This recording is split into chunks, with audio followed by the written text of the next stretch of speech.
सेव्हनल्स हॉस्पिटलच्या संदर्भातला विषय. तत्कालीन आयुक्त त्यावेळचे गगराणी साहेब होते.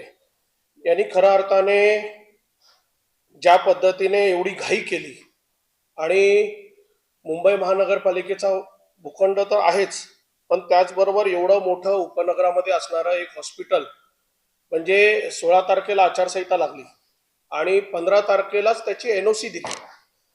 म्हणजे 223 कोटीसाठी 3000 कोटीचा जो काही व्यवहार आहे, म्हणजे जी वास्तू आपली आहे तयार आहे, त्या वास्तूचं एनओसी देऊन मुंबई महानगरपालिकेच्या आयुक्तांनी कोणाच्या दबावाखाली किंवा कोणाला खुश करण्यासाठी हा व्यवहार केलेला आहे, हा खऱ्या अर्थाने सेव्हनल्सचा एक फार मोठा प्रश्न आहे.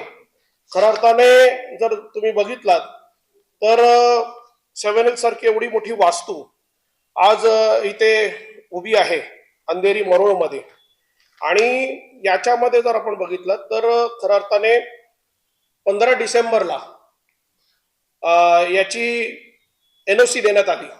त्याच्यामध्ये आपण जर बघितलं तर एनसीएल मध्ये सेव्हनल्स हॉस्पिटल जे होतं ते गेलं होतं. अनेक वर्ष आपण कोर्टात लढत होतो आणि त्या कोर्टाच्या लढाईमध्ये कोर्टाने असं त्यांना एनसीएलनी सांगितलं होतं की आपण मुंबई महानगरपालिकेने हे घ्यावं किंबहुना इतर कुठल्या तरी बिल्डरला बोलवावं.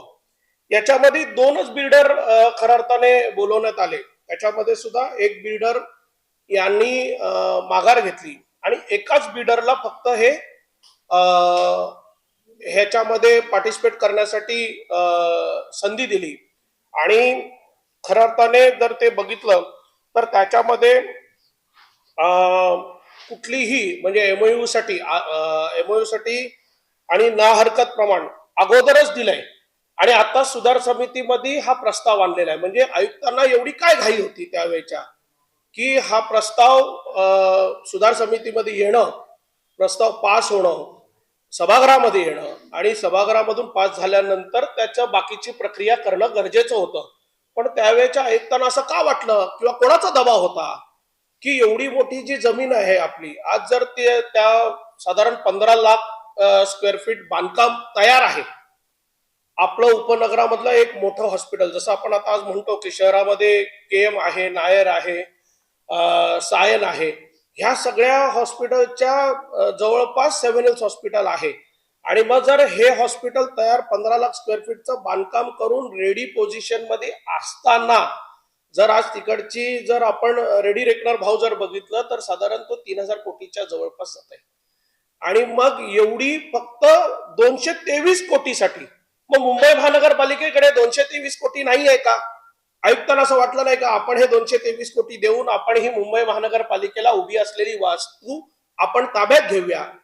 आणि हे न करता, ह्याचा विचार न करता अशा पद्धतीने केलेला एक फार मोठा भ्रष्टाचार मी तर म्हणेन आयुक्तांनी कोणाच्या दबावाखाली किंवा कोणाला खुश करण्यासाठी केलेला आहे.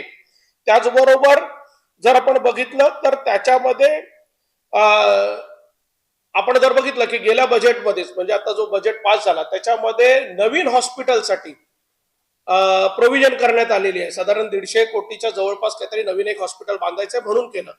मग 150 कोटी तुम्ही नवीन हॉस्पिटलसाठी करताय, मग ह्या प्रकल्पासाठी 223 कोटी का आयुक्तांना असं देऊसं वाटलं नाही?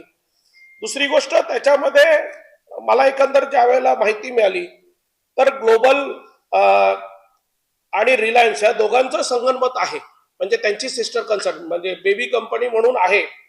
आणि ज्युपिटर ह्यांनी हे केलं होतं, पण ज्युपिटरनी बॅकआउट केलं किंवा ते त्या अटी शर्तीमध्ये बसले नाहीत. आणि बसले नाहीत म्हणून एकच बिडर कसा काय एवढ्या मोठ्या प्रकल्पासाठी होऊ शकतो? खऱ्या अर्थाने आयुक्तांनी पुन्हा एकदा हे करायला पाहिजे होतं. आणि जर त्यांना म्हणजे पब्लिक पार्टनरशिपसाठी द्यायचंच असतं तर त्यांनी ते करायला पाहिजे होतं, पण ते न करता आपली एक एवढी मोठी वास्तू त्यांनी पुन्हा एकदा प्रायव्हेट संस्थेला कुठल्या तरी वरदहस्त, कुठल्या तरी मोठ्या त्यांच्या ह्याला खुश करण्यासाठी त्यांनी केलेला आहे. अनेक गोष्टी याच्यामध्ये आहेत जे आपल्याला खऱ्या अर्थाने गरजेचं आहे. कारण नर्सिंग कॉलेज तिथे अर्धवट तयार आहे. ते नर्सिंग कॉलेज जर उद्या जर झालं तिथे, तर तिथे आपल्याला आपला स्टाफ तिथे स्वतःचा निर्माण करता येईल. मग ह्या सगळ्या गोष्टी जर आपण बघितलात तर मोठ्या प्रमाणावर हा झालेला भ्रष्टाचार, कारण 3,000 कोटीची वास्तू आपण तिथे उभी असताना सुद्धा फक्त 223 कोटीसाठी आयुक्तांनी अशा पद्धतीने केलेला हा गैरव्यवहार, आणि म्हणून आम्ही पुन्हा सुधार समितीमध्ये या सेव्हन हॉस्पिटलचा जो प्रस्ताव आहे त्याला आमचा विरोध असेल, कारण मुंबई महानगरपालिका स्वतः चालवू शकते, अनेक हॉस्पिटल चालवतोय. शेवटचं फक्त कोविडमध्ये जर आपण एका महिन्यामध्ये तो 1,500 बेड पुन्हा, म्हणजे साधारण 300 बेड सुद्धा तयार नव्हते, पण आपण 1,500 बेड पर्यंत नेलं ज्या हॉस्पिटलने, आणि ज्यांनी पूर्ण मुंबई शहराला या कोविड महामारीमध्ये वाचवलं, सुविधा दिली, आणि ते हॉस्पिटल उभं राहिलं. एशिया खंडामध्ये एवढं मोठं हॉस्पिटल आपल्याला पुन्हा मिळणार नाही.